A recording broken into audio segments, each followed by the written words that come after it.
Assalamualaikum warahmatullahi wabarakatuh. Halo everyone, perkenalkan nama saya Anissa Fadila. Saya dari Prodi Pendidikan Agama Islam semester 7, Fakultas Ilmu Tarbiyah dan Keguruan UIN Sumatera Utara. Kali ini saya akan menampilkan video yang merupakan tugas dari Ibu Rabiatul Adawiyah MA selaku dosen pengampu pada mata kuliah Pendidikan Multikultural. Masyarakat Indonesia terdiri dari beragam suku bangsa, budaya, dan agama. Keragaman budaya tersebut menjadikan bangsa Indonesia sebagai bangsa yang multikultural. Multikultural adalah bersifat keberagaman budaya. Banyak sekali keberagaman yang ada di Indonesia, seperti halnya rumah adat, upacara adat, pakaian adat tradisional, tarian adat tradisional, dan lain sebagainya. Setiap suku yang ada di Indonesia memiliki adat dan budaya yang berbeda, serta di dalam suku tersebut mengandung makna tersendiri. Jadi, multikultural adalah beragam kebudayaan. Yang pertama dilihat dari kultur atau kebudayaannya itu sendiri, tidak terlepas dari 4 hal, yaitu aliran agama, ras, suku, dan kebudayaan. Hal ini menunjukkan bahwa diskusi multikultural tidak hanya terkait dengan perbedaan budaya saja, tetapi juga keberagaman agama, ras, dan etnis. Nah, kali ini saya akan menampilkan video yang berasal dari suku Jawa, lebih tepatnya dalam perayaan pagelaran wayang kulit dalam rangka penyambutan 1 Suro atau 1 Muharram.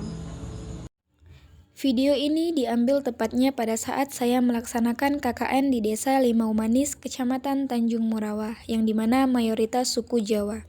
Oleh karena itu, perayaan pagelaran wayang kulit ini rutin diadakan setiap tahunnya dalam peringatan malam 1 Syuro, sebagaimana mereka beranggapan bahwa malam itu sebagai malam yang suci serta bulannya penuh rahmat. Malam 1 Syuro merupakan hari penting yang tercatat dalam kalender Jawa, ditandai sebagai awal dari bulan Syuro atau Syuro. Perayaan ini bertepatan dengan tanggal 1 Muharram dalam kalender Hijriah.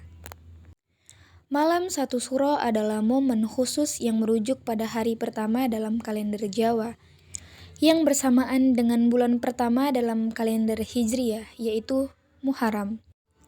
Sejarah malam 1 Syuro dilatar belakangi bahwa tanggal 1 Muharram pertama kali ditetapkan dalam peninggalan Islam oleh Khalifah Umar bin Khattab, Khalifah Islam pada zaman setelah wafatnya Nabi Muhammad SAW. Awal aksesi ini menjadi cikal bakal pengenalan penanggalan Islam di kalangan masyarakat Jawa. Maka, pada tahun 931 Hijriah atau 1443 tahun baru Jawa, yaitu pada masa kerajaan Demak, Sunan Giri melakukan perubahan antara sistem penanggalan Hijriah dengan sistem penanggalan Jawa pada masa itu. Saat itu, Sultan Agung menginginkan persatuan rakyatnya untuk menyerang Belanda di Batavia, termasuk keinginan untuk mempersatukan Jawa. Itu sebabnya dia ingin umatnya tidak terpecah belah, terutama karena keyakinan agama. Sultan Agung ingin mempersatukan golongan santri dan abangan. Laporan pemerintah daerah disiapkan selama hari Jumat, sementara Bupati membuat pernyataan, serta pemakaman dan transportasi, ziarah ke makam Ampel dan Giri. Oleh karena itu, tanggal 1 Muharram atau tanggal 1 Syuro Jawa yang dimulai pada hari Jumat Agung juga sakral, bahkan dianggap sial jika menggunakan hari ini untuk hal lain selain mengaji, haji, dan transportasi. Makna perayaan malam 1 Syuro dalam tradisi masyarakat Jawa dikenal memiliki banyak tradisi yang masih tetap dilestarikan dan dilakukan hingga saat ini walaupun zaman sudah semakin modern. Masyarakat Jawa, khususnya Jawa Tengah, mengenal sebuah tradisi tahunan yang biasanya mereka rayakan dengan melakukan arak-arakan di pusat kota yang biasa disebut dengan tradisi malam 1 Syuro. Ada beberapa tradisi pada malam 1 Syuro dari berbagai daerah di Indonesia. Yang pertama, jamasan pusaka atau ngumbah keris, kirap kebo bule, upacara tabot, leduk suro, nganggung, barikan, ngadulak, Suroan, dan Tapa Bisu, yang dimana di Desa Limau Manis ini menerapkan tradisi pada malam satu suro yaitu suroan. Maksudnya, suroan merupakan tradisi warisan yang terus dipraktekkan masyarakat Jawa hingga saat ini. Sebuah suroan dilakukan pada setiap malam, pertama satu suro atau tanggal Muharram pertama. Tradisi satu malam suroan berfokus pada kedamaian dan keamanan batin. Oleh karena itu, pada malam pertama suroan biasanya diadakan ritual pembacaan doa oleh seluruh umat yang merayakannya. Ini dimaksudkan untuk mendapatkan berkah dan menangkal kemalangan lewat pertunjukan wayang kulit. Masyarakat Desa Limau Manis selalu melaksanakan tradisi suroan sebagai upacara peringatan datangnya bulan Suro atau bulan Muharram di setiap tahunnya. Bulan Suro pada masyarakat Jawa merupakan bulan yang dianggap sakral. Karena itu pada bulan ini diadakan banyak kegiatan yang bersifat spiritual. Pelaksanaan tradisi suroan ini selalu disertai dengan pertunjukan wayang sebagai acara inti dari tradisi tersebut. Wayang dianggap sebagai penggambaran dari kehidupan manusia terhadap sisi baik dan sisi buruknya yang diperlihatkan dari tema cerita berupa kisah Mahabharata maupun Ramayana. Pada pelaksanaannya juga terdapat banyak benda atau keadaan sebagai simbol yang memiliki makna di dalamnya dan diharapkan bermanfaat bagi masyarakat Desa Limau Manis, Kecamatan Tanjung Murawa. Kemudian, masyarakat suku Jawa di Desa Limau Manis memandang bulan Suro sebagai bulan yang baik sekaligus juga sebagai bulan yang buruk dan penuh bahaya, sehingga berbagai pantangan serta ritual mereka jalani pada bulan Suro tersebut. Pantangan atau larangan pada bulan Suro misalnya dilarang berpergi jauh-jauh dari tempat tinggalnya, kemudian karena akan mendatangkan bahaya bagi yang melanggarnya. Selain itu memberikan kesialan bagi orang tersebut. Di Desa Limau Manis, pertunjukan wayang sendiri berfungsi sebagai sarana dalam ritual ruat dikarenakan dalam pertunjukan wayang terdapat mantra-mantra yang dipercaya dapat menolak bencana atau tolak bala. Ruat sendiri diartikan sebagai proses pembebasan diri dari bencana yang kemungkinan akan datang dalam kehidupannya, seperti kesialan, gagal panen, maupun wabah penyakit. Dengan demikian, pemilihan sarana berupa pertunjukan wayang dianggap efektif bagi warga setempat. Oleh karena itu, pertunjukan wayang harus selalu diadakan di setiap tahunnya di Desa Limau Manis. Pertunjukan wayang dalam perspektif Islam. Wayang selama ini dalam perspektif Islam selalu dipandang positif oleh masyarakat umum. Hal ini disebabkan sejak awal wayang digunakan untuk kepentingan dakwah oleh para wali. Dakwah dengan media wayang telah menjadikan banyak orang yang masuk Islam. Wayang menjadikan pesan-pesan Islam lebih mudah diterima masyarakat sehingga Islam menjadi agama yang dianut masyarakat Indonesia. Pelanggaran wayang terhadap agama Islam. Pertama, wayang bukanlah dakwah. Kedua, bukan taklim. Ketiga, bukan ibadah, hingga tidak bisa mengantarkan manusia sampai pada penciptanya. Adapun solusinya, wayang harus disambungkan dengan dakwah khuruj fisabilillah 3 hari, 40 hari, atau 4 bulan. Ami Joyo mengatakan bahwa wayang merupakan gambaran dari sebuah alam yang sempurna.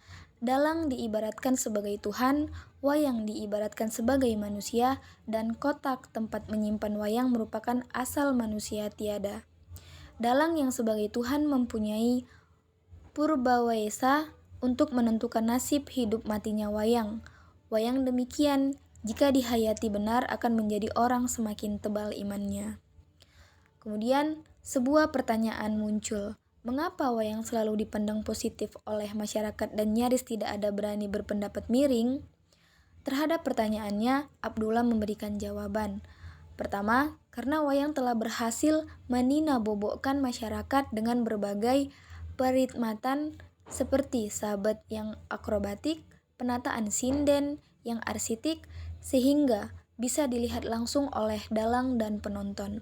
Kedua, sejak awal wayang telah dipandang positif, terutama setelah datangnya Islam dan digunakannya sebagai media dakwah para wali.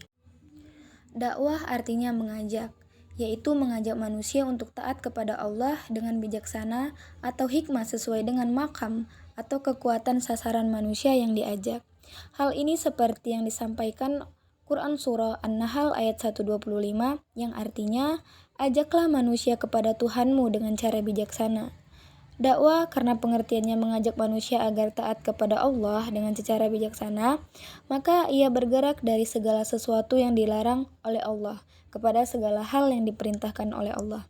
Hingga seperti menerima pelanggaran, tetapi sebenarnya tidak. Kalau menerima pelanggaran itu hanya ikram atau dalam istilah Jawa, ngutuk lor ngarah kidul, ngono ning ora ngono, ngeli ning ora keli, atau berpura-pura. Nah, jadi kesimpulannya, wayang bukanlah dakwah, karena wayang tersebut mandek dalam wayang itu sendiri, dan tidak bergerak pada usaha dakwah yang sebenarnya, yakni khuruj fisabilillah 3 hari, 40 hari, atau 4 bulan. Wayang bukan dakwah tersebut karena memang pertunjukan tersebut sebuah terminologi tunggal, artinya setelah adegan tancep kayon, kemudian setelah selesai sudah, tidak terhubung kemana-mana.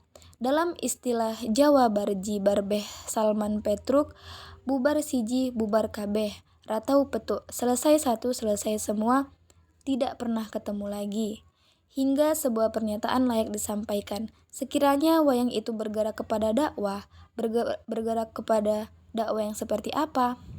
Nah, kemudian yang kedua, wayang bukanlah taklim, karena ilmunya bukan datang dari Al-Quran dan hadis, tetapi datang dari agama lain, seperti Hindu dan Buddha. Hal ini bisa dilihat seperti cerita datang dari kitab Ramayana dan Mahabharata agama Hindu. Demikian pula tokohnya ada para dewa seperti Dewa Wisnu, Dewa Brahma, Dewa Yama, dan sebagainya. Juga yang lain Pandawa dan Kurawa. Perabot wayangnya pipih seperti patung atau gambar manusia bernyawa.